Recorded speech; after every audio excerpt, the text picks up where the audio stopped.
Welcome to Sports from the Couch. I gotta say, it's the stupidest thing in sports. With your host, Mike Mercado. Players cannot stand him. Coaches cannot stand him. Most importantly, the fans can't stand him. Brought to you by Mercado Airwaves. I'm gonna say it once, and hopefully I'm wrong, but it's a disaster waiting to happen. That is so bad, that is absolutely brutal. Hello and welcome into another edition of Sports from the Couch here on Mercado Airwaves. I'm your host, Mike Mercado. I want to thank you so much for making us a part of your day. It is Monday, November 9th, 2020 in the beautiful city of Chicago. I hope you all had a safe and wonderful weekend. Before we get to today's show, let's take some housekeeping notes. You can follow me all over social media. I'm on Twitter at Mike M Media. I'm on Instagram at Mike Mercado Media, and the show is on Twitter at Couch Sports Talk. Like, rate, review, and shares wherever you get your favorite podcast at Mercado Airwaves. You become a producer of the show at patreon.com/Mercado Airwaves, the home to our interviews with athletes and celebrities that you get ad-free and before anybody else at patreon.com/Mercado Airwaves. We have swag just in time for this holiday season at teespring.com/Mercado Airwaves. Subscribe to us on YouTube, youtube.com/Mercado Airwaves Network. Play video games with us on Twitch, twitch.tv/Mercado Airwaves. Like us on Facebook at Mercado Airwaves, and keep up to date with everything we're doing on the network, from the Gone Missing podcast, The Good Brothers, Sports from the Couch, Outreach Radio Chicago, Murder Mysteries, and more, and everything in between on Twitter at Mercado Airwaves. Perhaps the last hope that the Bears have. And here is the onside kick, and the Titans cover it up at the 49-yard line. All right, so let's go ahead and let's just get into this bad boy as the Chicago Bears fall to the Tennessee Titans 17-24 in Nashville. And that score makes it seem like it's a lot closer than it really was, because it was a bad game. Not just to watch as a fan, but as a lover of football. Especially when literally on the other channel that they kept teasing they were going to go to, you have the Panthers and the Chiefs going at it. And here's the thing, right? Do you think the Panthers have a good enough roster to really be hanging with the Chiefs like they did on a consistent basis at the very least? No, right? But here we are. At least Matt Rule is able to get something out of this team. What about this Bears team? Nick Foles goes 36 for 52, 335 yards, and 2 touchdowns. Yeah. That looks great on the stat sheet. David Montgomery, 14 carries, 30 yards, averaging 2.1 yards throughout the game. Got to give Cordell Patterson his touches too. 3 carries on 13 yards. Allen Robinson, 7 receptions, 81 yards. I mean, what else can the man do? Honestly, and if I'm Allen Robinson, if I'm going to re-sign with Chicago, I'm asking for everything. You better bring in the armored truck full of cash. I want that Scrooge McDuck money if I am A-Rob. Period. Because not only have they disrespected you by not even having contract talks, but this is the team that they're putting around. I'm done with Anthony Miller. I don't know how much more you need to see in the NFL nowadays to say the guy is going to be a solid number 2. You know, good on him. I hope he's able to make some money. I hope he's healthy. I'm not going to take money off his pocket. It's not my money to take out. But if I'm playing Madden, if we're playing fantasy football, he's gone. And then you have, to make things worse, David Montgomery gets hurt. We don't know what's going to happen there. And Ryan Nall is going off like he's the great white hope of the Chicago Bears offense now. But that offensive line, I mean, dear God, what else are you supposed to do? I mean, I could trash Nick Foles all I want, which he should. But for that to be the display, like, holy cow. And this is this is the moment I keep going back to.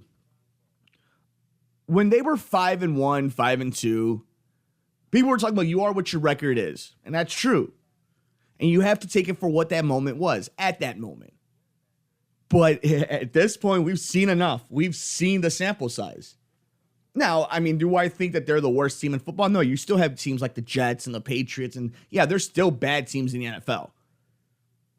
But some of those teams have offenses that I look at times like they are competent enough at least to be excited for the future. When was the last time you saw a Bears game? You're like, yeah, all right, cool. We're headed in the right place. Everything is pointing on up. Did you see Cole Kmet today? No, right? It's like, what are we doing? And this is the part of the conversation I'm having the toughest time with, is how much blame do I put on Matt Nagy? Because obviously, at some point, it does fall on him. We always talk about it falling on the talent. I'm one of these guys that says they're the ones that have to perform. They're the ones that make the pitch, shoot the shot, throw the ball, catch the ball, make the tackle. They're the ones on the ice, etc., right? But if the scheme sucks and scouting of talent sucks, it has to be a mixture of both at some point, right? And not just that, it has to be a down the middle type of blame game. And this is the thing I'm afraid of if you're a fan of this organization. The last thing you want to do is keep firing GMs and coaches. Because at one point, do you become the Cleveland Browns? Unless you're there already. And if that's the case, more power to you. You've already accepted whatever the consequences are going to be of being a Bears fan. But obviously, this comes down to the organization has not scouted very well.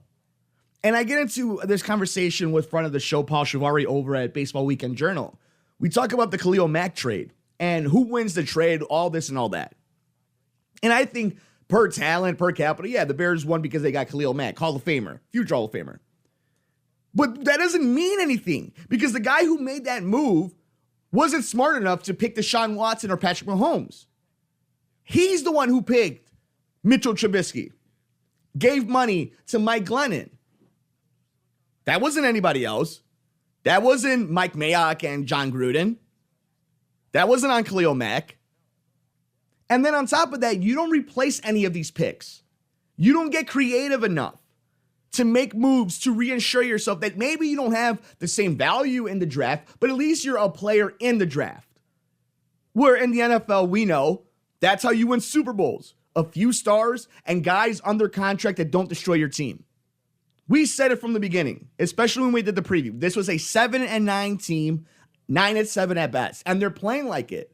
And when you're a team that's a 500 team, this is what happens. You get streaky.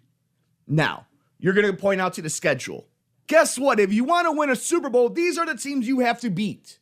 This apology now, though, and it happens in politics where we forget the past, right? Mitchell Trubisky isn't the answer, though.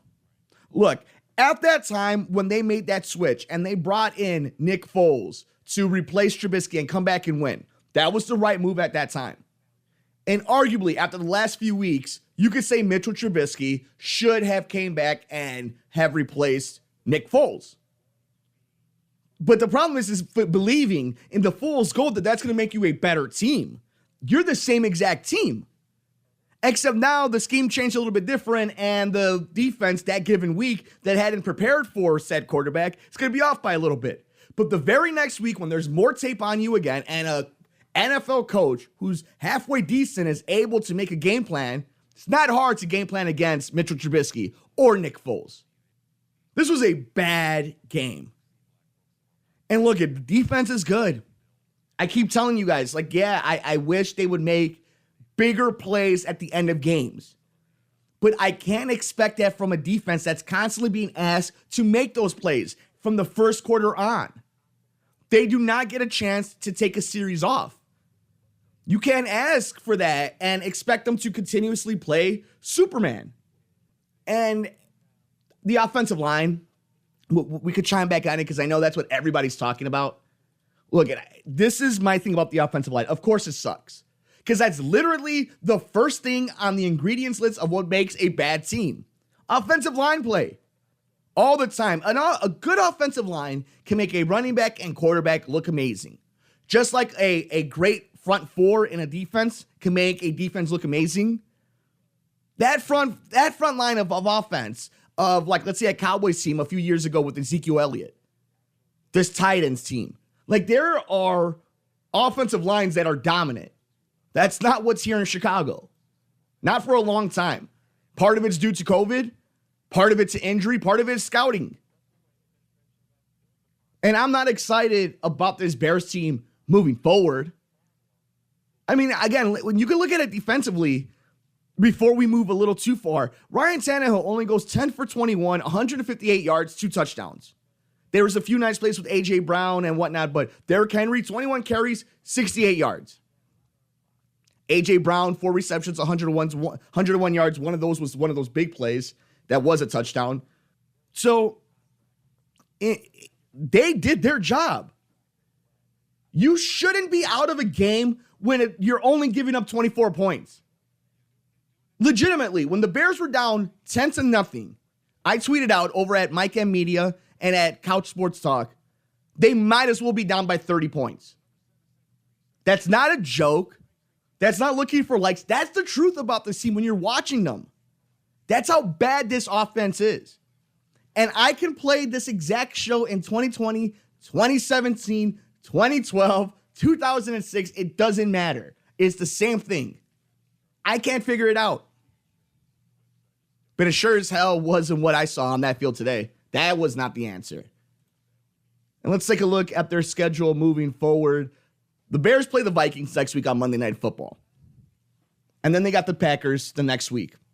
Looks to be on Sunday Night Football, the week of Thanksgiving. We got to talk about that Vikings game really fast.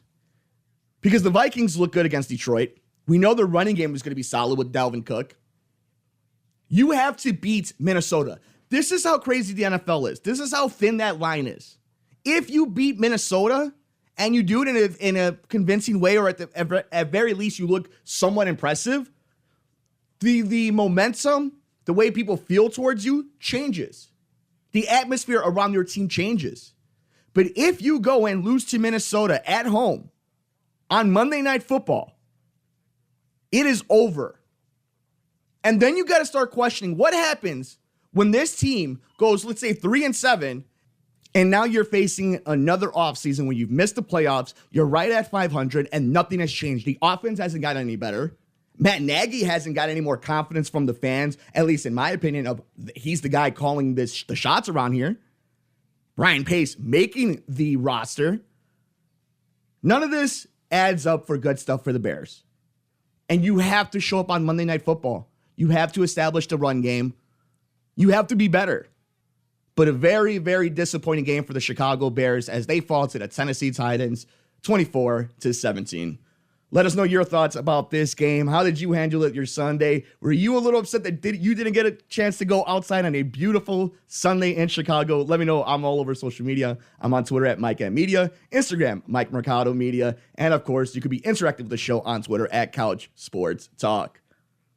And lastly, before we head out of here, we need to talk about the breaking news that came down the pipeline a few days ago. It was a crazy week here in the United States, so this got buried after all the craziness. The NBA reps, owners, players approve a December 22nd start date for a 72-game regular season. This comes to us from Adrian Wojnarowski, senior NBA insider on ESPN.com. The National Basketball Players Association Board of Representatives voted Thursday night to approve a plan for a December 22nd start to the season that indicates a reduced 72-game schedule, clearing the way for the league and union to finalize details on the 2020-2021 season, the NBAPA announced. So all in all, we won't go too deep in the woods with this one. We'll find out more information. Few things that we got to hit on. I think this is great for the NBA. The ratings weren't where they thought they were. I get most people aren't having the ratings that they wanted throughout this time. It's just fact during COVID-19. But you get the momentum of LeBron James, Anthony Davis, the Lakers winning the finals. You create a new stars over in Miami. You have the storyline of what's going to happen when Giannis going to a different team. You have Philadelphia starting a new regime. Houston started a new regime. Chicago started a new regime. This is a nice time for the NBA. This is going to be a boom period at some point for the NBA. There's going to be a new crop of stars. There's going to be a new set of teams that are going to become the dominant teams in the NBA. And then there's going to be some familiar faces as well. So the NBA getting right back started. And quite honestly, I'm a big fan of Halloween being the start of an NBA season. It's always like the fun time of October. You know how much I love that time of year. But this idea of getting started when the NBA really is forefront of the calendar, and that is Christmas season. And this year, it's going to be a really good time for the NBA because they don't have the NFL, for an example, on Christmas weekend. Christmas falls on a Friday this year, so I think it works out for them coming back on the 22nd. Give them that nice leeway into what's going to be a long weekend. Share some time with the NFL, depending on what happens with the NFL and COVID-19. Obviously, if they're doing this, I have to believe LeBron James was all in on it. I have to think a lot of this had to do with getting everything not only right for the 2020-2021 season, but for the following season after that. At some point, you have to reset the clock the proper way and get things going.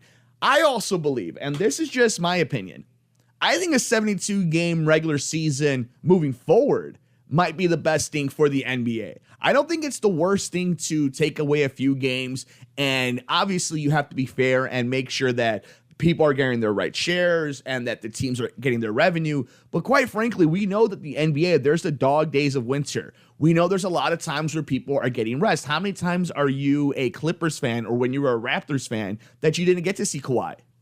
The guys have to take these breaks because they have so many miles under those legs, especially when they've done now this quarantine basketball. They were start and go. And, you look at some of these superstars, they play so many minutes.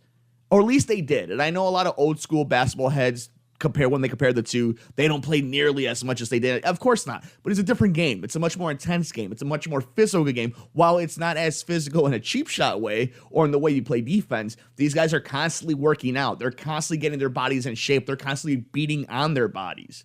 So I think getting it down to a 72-game regular season really, really helps the players. I think it really helps the fans.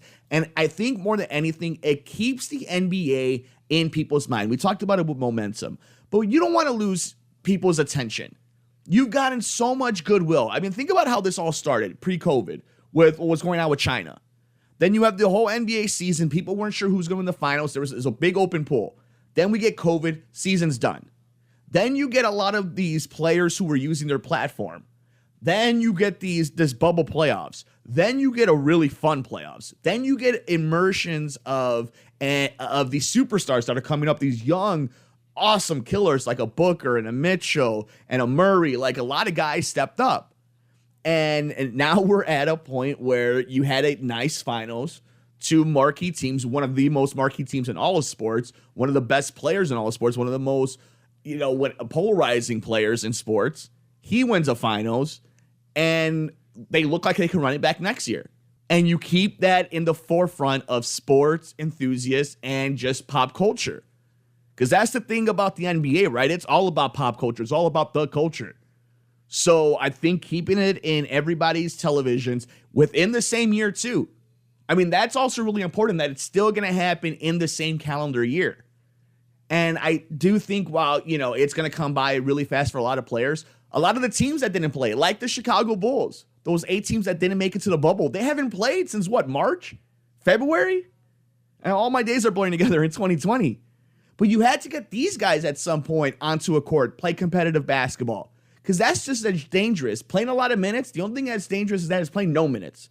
And not letting your body, this fine-tuned machine that people have invested a lot of money, that you've invested a lot of money in if you're these players, and time, and dedication. You don't just start a Ferrari and go 100 miles an hour. So, to have them come back in December, be rested, even the playoff teams be rested, I think it gives us a chance for a very competitive NBA season going into 2020, 2021.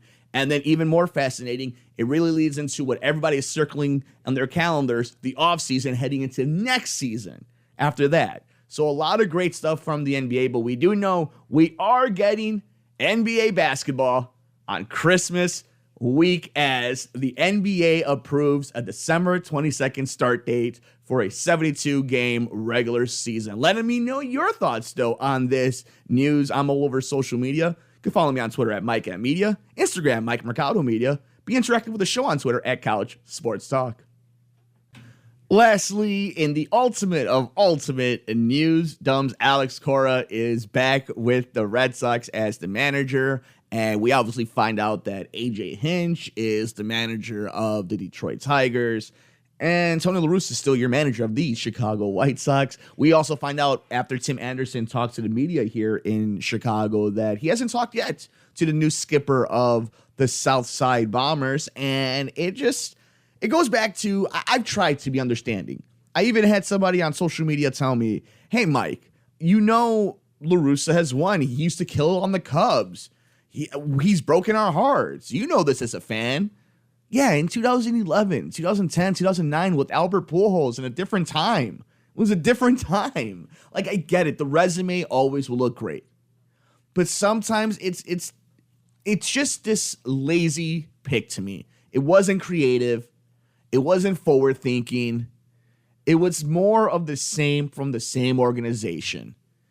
And the fact that they haven't even communicated with their best player, and the fact that they know how conscious this team is of its image and how it's represented, and yet this is what we are seeing right now. And I'm willing to be open to it. Prove me wrong. Let Tony La Russa win over 90 games in a World Series for this White Sox team. I hope so. I do. Like, it'll be wonderful for this team, this city. It'll motivate maybe the Cubs in the North Side to do something again. But I don't feel like this hiring, even looking back at it these few weeks now, there's any type of praising.